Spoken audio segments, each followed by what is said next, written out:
regresamos. Y bueno, tantas películas tienes y la gente del cine, ¿sabéis? Como sois un poco dioses, parece que no nos podemos ni tocar la gente del cine, ¿no?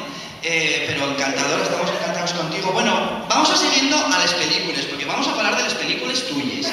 Entonces tú llegaste a Madrid, en Radio Madrid, tenéis mucho éxito allí cantando, tocabais en directo con la orquesta de Maestros Dineros. ¿Cómo era aquello de hacer radio con la orquesta en directo, cantando en directo todos los días? ¿Cómo era aquello de trabajar? Debía ser agotador. Pues era lo mismo que ahora, pero en vez de cantar con el playback que mueve la boca y no hace nada, pues yo cantaba con de verdad.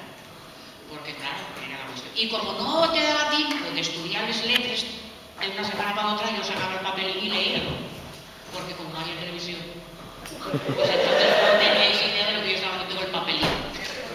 Esto estaba muy aquello. Bueno, y segundo, que el cantar en directo es lo más guapo que puede haber.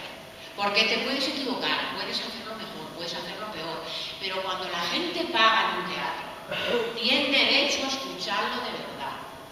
No que sea...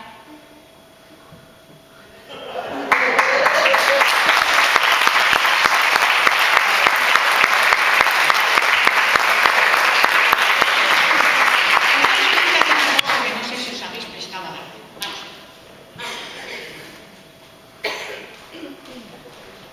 Hoy, espectáculo. Y esperad, ¿no? Si quita, si me oye.